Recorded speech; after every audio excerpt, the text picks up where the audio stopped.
সত্যায়তন মহামন্দিরের পূর্বতন আচার্যদেব মৌনীশ নারায়ণ চট্টোপাধ্যায় রচিত সত্যায়তনের ইতিবৃত্ত শুনছি। আজ আমরা চতুর্থ পরিচ্ছেদ শুরু করব। চতুর্থ পরিচ্ছেদের প্রথম পর্ব। শ্রীমৎ সত্তর্ষি তাঁর কন্যা উমার ভবিষ্যৎ নিয়ে খুব চিন্তিত ছিলেন। আগেই বলেছি, শ্রীমৎ সত্তর্ষি যখন বীরভূমের আকালিপুর গ্রামে, তখন তাঁর নিকটস্থ বুজুং গ্রামের অন্নদা প্রসাদের ছোট ছেলে সত্যনারায়ণকে ভালোভাবেই চিনতেন। শ্রীমৎ সত্তর্ষি উমার বিবাহ দেওয়ার ব্যাপারে একটু দোলাচলে ছিলেন। পূর্ণামার কাছে শুনেছি যে শ্রীমৎ সত্তর্ষি ওনাকে বলেছিলেন যে উমার বৈধব্য যোগ আছে এবং সেজন্য উমার বিবাহে তিনি কোনো স্থির সিদ্ধান্তে আসতে পারছিলেন না।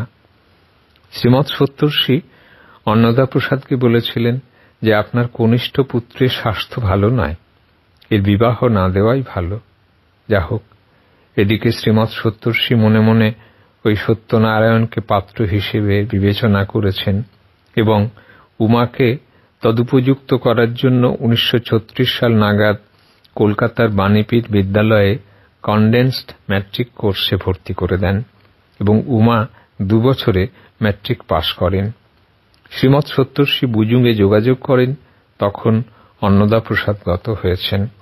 শ্রীমৎ সত্তর্ষি অন্নদা প্রসাদের বড় ছেলে লক্ষ্মীনারায়ণ এবং কন্যা আনন্দময়ীর নিকট সত্যনারায়ণের সঙ্গে উমার বিবাহের প্রস্তাব নিয়ে যান। ওনারা রাজি হলে কলকাতায় উমার বিবাহ হয়। এই বিবাহের আগে পূর্ণামা গুরুর অনুমতি নিয়ে বিন্ধ্যাচলে সাধনায় অতিবাহিত করছিলেন। সে সময় একদিন হঠাৎ ডাকে চিঠি পেলেন যে তুমি শীঘ্র চলে এসো, রানীর বিবাহ ঠিক করেছি। পূর্ণমা এসে গুরুদেবকে জিজ্ঞাসা করেন যে বাবা, রানীর বিবাহ সম্পর্কে আপনি স্থির সিদ্ধান্তে এসেছেন তো? গুরুদেব বললেন যে সব দেখে শুনেই উনি পাত্র ঠিক করেছেন এবং পাত্র খুব শিক্ষিত। এ সম্পর্কে বক্তব্য এই যে শ্রীমৎ সত্তর্ষি সত্যনারায়ণের শারীরিক অবস্থা অনুযায়ী তার বিবাহ দিতে নিষেধ করেছিলেন। আবার উমার বৈধব্য যোগ আছে এটাও উনি জানতেন। তা সত্ত্বেও এই বিবাহ, গুরুকন্যার বিবাহ কলকাতায় হয়েছিল। ওখানকার সত্যাশ্রয়ী বৃন্দ সব ব্যবস্থা করেছিলেন। আমার যখন জন্ম হয়, শ্রীমৎ সত্তর্ষি আমার মাকে বলেছিলেন যে তোর এই ছেলের আধ্যাত্মিক উন্নতি হবে। পরবর্তীকালে পুরাকুন্দায় কোনো এক উৎসবের সময় শিষ্যদের আলাপচারিতায় পখন্নার রেখা দিয়ে জিজ্ঞাসা করেন যে পরবর্তীকালে আশ্রম কে দেখবে? উনি বলেছিলেন যে আশ্রম ভবিষ্যতে মঞ্জু দেখবে। এখন মনে হয় শ্রীমৎ সত্তর্ষি সুচিন্তিতভাবেই এ বিবাহ স্থির করেছিলেন। সত্যনারায়ণ উমার বিবাহের পর 1939-এ আমার দাদা লোকেশ, যার ডাকনাম বেনু, তাঁর জন্ম হয় এবং 1943-এ আমার জন্ম হয়। নাম রাখা হয় মৌনীশ, ডাকনাম মঞ্জু। আমাদের নাম শ্রীমৎ সত্তর্ষি ঠিক করে দিয়েছিলেন। আমার জন্মের পরে পরেই আমার বাবা সত্যনারায়ণ চট্টোপাধ্যায় শ্রীমৎ সত্তর্ষির আহ্বানে সত্যায়তন বিদ্যাপীঠের প্রধান শিক্ষকের দায়িত্ব গ্রহণ করেন। সুতরাং জন্মের পরেই বাবা মায়ের সঙ্গে আমার আশ্রমবাস শুরু হয়। ওই সময় আশ্রমে আরেকজন আশ্রমিক ছিলেন, তার নাম ধর্মদাস মিশ্র। উনি কোথা থেকে এসেছিলেন জানা নেই, তবে উনি শ্রীমৎ সত্তর্ষির খুব বিশ্বস্ত এবং অনুগত শিষ্য ছিলেন। আমরা ছোটরা ওনাকে ধর্মমামা বলে ডাকতাম। উনি আশ্রমে গরু মোষগুলি দেখাশোনা করতেন। পরবর্তী সময় ক্ষেত্রপাল আন্দোলনের সময় তাদের বাড়িতে পূজা এবং বিবাহ ইত্যাদি অনুষ্ঠানে পৌরোহিত্য করতেন। 1943 বা বাংলা সন 1350 দুর্ভিক্ষ হয়। সেই আমলে দুর্ভিক্ষ পীড়িত লোকেদের জন্য লঙ্গরখানা খোলা হয়েছিল। এ বিষয়ে শ্রী অনিল সরকার অর্থাৎ মন্টু, তাঁর প্রতিবেদনটি দেখা যেতে পারে। 1350 বঙ্গাব্দের দুর্ভিক্ষ শ্রীমৎ সত্তর্ষিকেও যথেষ্ট বিচলিত করে। তখন রিলিফের সাহায্যে ইংরেজ সরকার জনগণকে লঙ্গরখানায় খাওয়ার ব্যবস্থা করে। শ্রীমৎ সত্তর্ষির বক্তব্য ছিল সাধারণ মানুষের কাছে কিছু খাদ্য সামগ্রী বা নগদ অর্থ না দিয়ে তাদের কর্মক্ষমতাকে কাজে লাগিয়ে কিছু সৃষ্টি করা। তাঁর এই পরিকল্পনা তৎকালীন সরকার গ্রহণ করলে শ্রীমৎ সত্তর্ষি সত্যায়তন মহামন্দিরের ঠিক উল্টো দিকেই গ্রামের সকলের সহায়তায় একটি কর্ম প্রতিষ্ঠান গড়ে তোলেন। ওই প্রতিষ্ঠান ওয়ার্কহাউস নামেই পরিচিত ছিল। ওই প্রতিষ্ঠানের মধ্যে শ্রীমৎ সত্তর্ষি কুটির শিল্পকেই প্রধানভাবে গ্রহণ করেন। ওই ওয়ার্কহাউসে তিনি তেলের ঘানি, ঢেঁকি ঘর, অন্যান্য হস্তশিল্প যেগুলি গ্রামীণ অর্থনীতিতে কাজে লাগে এরকম উৎপাদনের ব্যবস্থা করেন। এখানে যারা কাজ করতেন তারা ওই রিলিফের অর্থ থেকে মজুরি পেতেন। উপরন্তু যে মাল উৎপাদন হতো তার বিক্রির ন্যায্য অংশও শ্রমিকরা পেতেন। এই পরিকল্পনাটি এতই সাফল্যমণ্ডিত হয়েছিল যে তৎকালীন গভর্নর লর্ড কেসি এই কর্মকাণ্ড দেখতে এসেছিলেন। যখন গভর্নর আসেন তখন তাঁর সঙ্গে কথা বলার জন্য স্কুলের হেডমাস্টার সত্যনারায়ণ চট্টোপাধ্যায়কে ডাকা হয়। যেহেতু গভর্নরের ভিজিট, তাই প্রশাসন থেকে ব্যবস্থাটি পরিচালনা হয়। কিন্তু দুঃখের বিষয়ে এখানেও স্কুলের মতোই কর্মকর্তাদের সত্তর্ষির সঙ্গে অসহযোগিতা পূর্ণ মাত্রায় লক্ষিত হয়। যা হোক, গভর্নর কেসি এসেছিলেন এবং ওয়ার্কহাউস ঘুরে দেখে সন্তুষ্ট হয়েছিলেন। সত্যনারায়ণ চট্টোপাধ্যায় সব ব্যাখ্যা করে বলেছিলেন।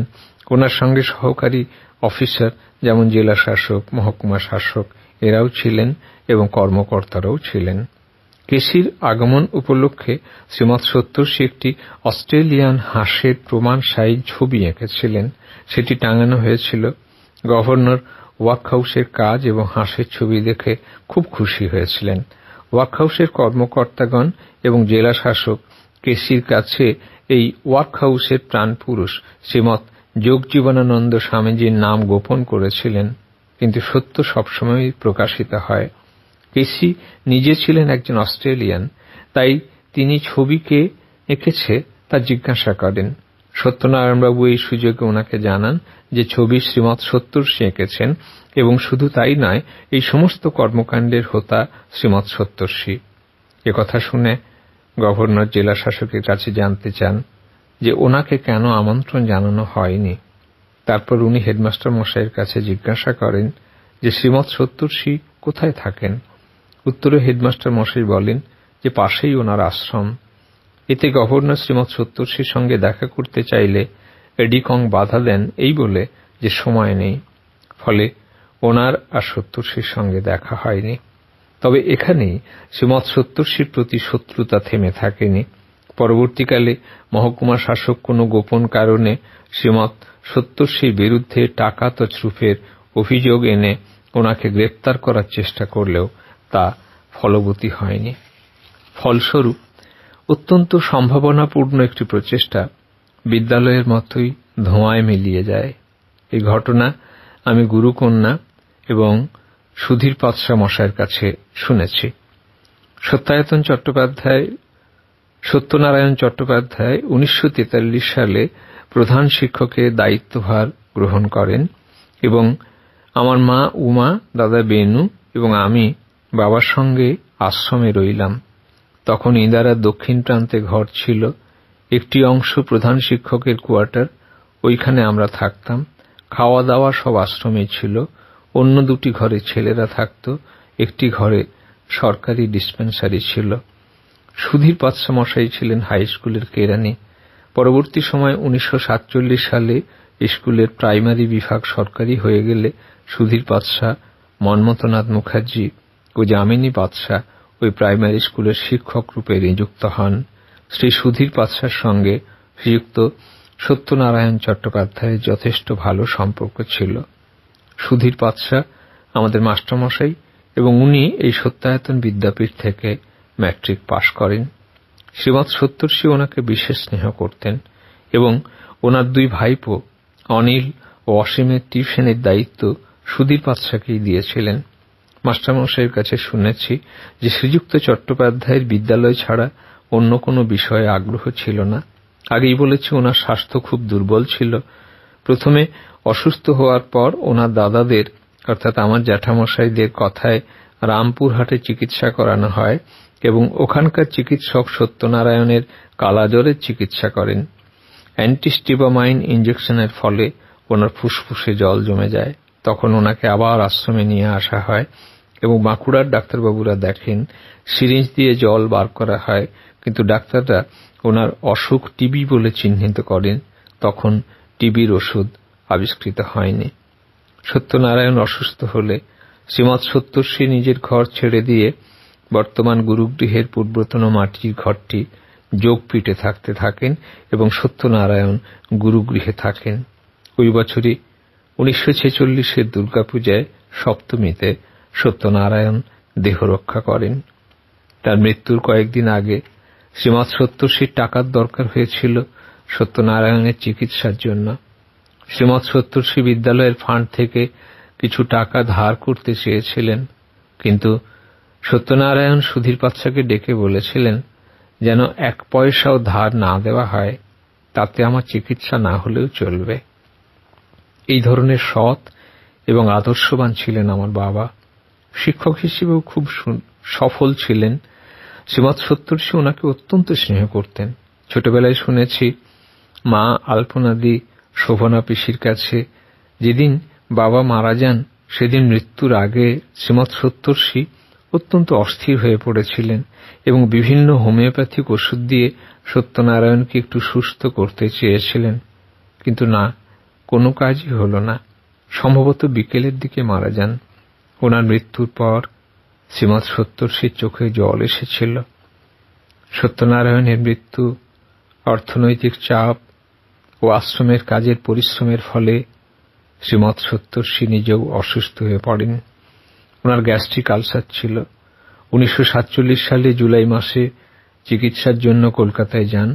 প্রথমে রাঁচি, পাটনা হয়ে দিল্লি যান এবং শিষ্যদের সহায়তায় চিকিৎসা করান, তবে লাভ হয়নি। এ বিষয়ে গুরুকন্যাকে লেখা চিঠি পত্রাবলী 3য় খণ্ড দ্রষ্টব্য, যেখানে ওনার স্বাস্থ্য সম্পর্কে কিছু জানা যায়। পুরীতে শ্রীমৎ সত্তর্ষির সঙ্গে পূর্ণমা গেলেন তাঁর দেখাশোনার জন্য। ওখানে থাকার সময় ত্রৈলোক্যনাথ বাবুর উৎসাহে তিনি কটক যান। সেখানে বাঙালি সম্প্রদায়ের অনেকের সঙ্গে যোগাযোগ হয়। তার মধ্যে বিশেষভাবে উল্লেখযোগ্য শ্রী গদাধর দত্ত, সুশীল সেন। শ্রীমৎ সত্তর্ষির এই 2 শিষ্যই পরে তাঁর আরেক বৃহৎ কর্মকাণ্ডে সহযোগী হলেন। অচিরেই পুরীতে 2-3 মাস থেকে উনি ফিরে আসেন। শ্রীমৎ সত্তর্ষি সত্যায়ত মহামন্দির করার সঙ্গে সঙ্গে চেয়েছিলেন মহিলাদের জন্য একটি নারী শিক্ষায়তন মন্দির করতে, এবং সে কারণে কলকাতায় ব্যবস্থাও হয়, কিন্তু পরবর্তীকালে সেটি আর হয়নি। এবার পুরীতে থাকার সময় শ্রীমৎ সত্তর্ষির সঙ্গে স্বর্ণলতা বসু নামে এক মহীয়সী মহিলার সঙ্গে দেখা হয়। তিনি থাকতেন স্বর্ণলতা ভবনে। এটি একটি বড় বাগান বাড়ি। বাড়িটির 3টি অংশ, স্বর্ণলতা ভবন, জ্ঞানদা ভবন এবং স্বর্ণকুটির। এই বিশাল সম্পত্তি স্বর্ণলতা বসুর বাবা ওনাকে দিয়েছিলেন। উনি একা থাকতে পারবেন না বলে ট্রাস্ট করে দিয়েছিলেন। ওখানে কায়স্থ বিধবাদের থাকার ব্যবস্থা ছিল, কিন্তু স্বর্ণলতা বসু চাইলেন মহিলাদের জন্য আরও কিছু বড় হোক। শ্রীমৎ সত্তর্ষির তো ইচ্ছে ছিলই, তার উপর তখন পূর্ব পাকিস্তানের অবস্থা ভালো নয়। ওনার অনেক শিষ্য এদিকে চলে আসতে চাইছে। উনি সেজন্য পুরীতেই মহিলাদের জন্য একটি শিক্ষায়তন গড়ার মনস্থ করেন। সত্যায়তন মহামন্দিরে ফিরে এসে কলকাতায় উনি স্বর্ণলতা বসুর বাড়ির সঙ্গে যোগাযোগ করেন এবং 25শে অক্টোবর 1948 সন স্বর্ণলতা বসুর সঙ্গে ডিড হয়, যার মূল বক্তব্য ছিল যে শ্রীমৎ সত্তর্ষি মাত্র 5 বছরের জন্য ওই সম্পত্তির দখল নিয়ে মহিলা শিক্ষায়তন গড়বেন। যদি উনি ব্যর্থ হন তবে 5 বছর পরে ওই সম্পত্তি উনি ছেড়ে দেবেন, আর যদি সফল হন তবে ওই শিক্ষায়তন যেমন আছে তেমনই থাকবে। তবে স্বর্ণলতা ভবনে স্বর্ণলতা বসুর একটি ঘর নির্দিষ্ট থাকবে। উনি পুরী এলে ওই ঘরেই থাকবেন এবং তৎকালীন বিধবা মহিলা যারা আছেন তাঁরা তাঁদের মৃত্যু পর্যন্ত থাকবেন। পুরী আশ্রমের বিষয়ে বিশদ বিবরণ এর জন্য শ্রী সুশীল সেন মহাশয়ের লিখিত বিবরণ হীরক জয়ন্তী বর্ষ স্মারক গ্রন্থ 41তম পৃষ্ঠা দ্রষ্টব্য। স্বর্ণলতা বসু ট্রাস্টের সঙ্গে ডিড হওয়ার পর শ্রীমৎ সত্তর্ষি পুরী যাওয়ার ব্যবস্থা করেন। নভেম্বর 1948 নাগাদ উনি পুরী যান এবং আগে যে বাড়ি ভাড়া ছিলেন সেখানেই ওঠেন এবং স্বর্ণলতা ভবনের দায়িত্ব গ্রহণ করেন। ওই সময় উড়িষ্যার রাজধানী ছিল কটক এবং শ্রী গদাধর দত্তের সহযোগিতায় কটকে টাউন হলে একটি সভার আয়োজন হয়। ওই সভায় উড়িষ্যা রাজ্যের মন্ত্রীগণও যোগ দেন। ওই সভায় শ্রীমৎ সত্তর্ষি মহিলাদের স্বাবলম্বী হওয়ার জন্য তাঁর পরিকল্পনা বিস্তারিতভাবে প্রকাশ করেন। ওই সময় কেন্দ্র সরকার থেকে মহিলাদের উন্নতির জন্য কুটির শিল্পে এবং অন্যান্য বিষয়ে শিক্ষিত মহিলা গ্রাম সেবিকা নিয়োগের জন্য ট্রেনিংয়ের ব্যবস্থার কথা বলেন। সুতরাং মন্ত্রীবর্গ ওই ধরনের শিক্ষায়তন গড়ে তোলার জন্য শ্রীমৎ সত্তর্ষিকে সব রকম সাহায্য করতে রাজি হন। মহিলা কুটির শিল্প শিক্ষাশ্রমের কাজ শুরু হল এবং আশ্রম প্রতিষ্ঠা হল প্রথম উৎসব দিয়ে 1949 সালের এপ্রিল মাসে বাংলা নববর্ষের দিনে। শ্রীমৎ সত্তর্ষির এখন থেকে কর্মকাণ্ড শুরু হল উড়িষ্যায়। পুরী মহিলা কুটিরেই থাকতে লাগলেন। সত্যায়তন থেকে উনি চলে গেলেন, তবে সত্যায়তনকে উনি পরিত্যাগ করেননি। তাঁর ভাষায় কর্মের ঋণ শোধ করার জন্য ওই নতুন অধ্যায় শুরু করলেন। সত্যায়তন বিদ্যাপীঠ অস্তাচলে চলে গেল। উনি পাশাপাশি গ্রামের লোকজনকে সত্যায়তন বিদ্যাপীঠের দায়িত্ব নিতে বললেও কেউ এগিয়ে আসেননি। সেই সময় 2-3 মাস অন্তর 2-4 দিনের জন্য সত্যায়তন আসতেন। এদিকে শ্রী শশীকান্ত রানা আর সর্বসময়ের জন্য থাকেন না। অতএব আশ্রম পরিচালনার দায়িত্ব গুরুকন্যা উমা গ্রহণ করলেন। আশ্রমের প্রতি নিবেদিত প্রাণ শ্রী সুধীর কুমার পাতশাও গুরুকন্যার পাশে রইলেন। ওই সময় আশ্রম পরিচালনা বিষয়ে দেখা যায় যে শ্রীমৎ সত্তর্ষি তাঁর কন্যার এই দায়িত্ব গ্রহণে খুব আনন্দিত হয়েছিলেন। কিন্তু পুরীতে মহিলা কুটির পরিচালনে ওনার খুব পরিশ্রম হতো। ওনার গ্যাস্ট্রিক আলসারের যন্ত্রণা ও ধারাবাহিক জ্বরে ওনার স্বাস্থ্য ভেঙে যায়। কিন্তু কর্মপ্রচেষ্টায় কোনো ঘাটতি ছিল না। এ বিষয়ে তাঁর কন্যাকে লেখা কয়েকটি চিঠি আমরা পাই পত্রাবলী 3য় খণ্ডে। এভাবেই মহিলা কুটির শিল্প শিক্ষাশ্রম চলতে লাগল এক নতুন অধ্যায়। পাঠক লক্ষ্য করবেন যে পুরীর ওই আশ্রমে উনি সত্যায়তন কথাটি যুক্ত করেননি। সত্যায়তন মহামন্দির সম্বন্ধে উনি বলেছিলেন, আধ্যাত্মিক জ্ঞান প্রচারই সত্যায়তনের মুখ্য উদ্দেশ্য, তবে প্রয়োজন পড়লে জনস্বার্থে অন্য কোনো জনহিতকর কার্য সত্যায়তন করে থাকে। সুতরাং মহিলা কুটির সেরকমই সেবামূলক কাজ। ওটি সত্যায়তন থেকে আলাদা। যদিও শিক্ষার্থী মহিলাদের সত্যায়তনের মতানুসারে আধ্যাত্মিক শিক্ষারও ব্যবস্থা গ্রহণ করা হয়। পরবর্তীকালে শ্রী সুশীল সেন মহিলা কুটিরে পুরী সত্যায়তন বলে একটি ফলক যুক্ত করেন। চতুর্থ পরিচ্ছেদের প্রথম পর্ব আজ এই পর্যন্ত। পরের দিন আমরা শুনব চতুর্থ পরিচ্ছেদের দ্বিতীয় পর্ব।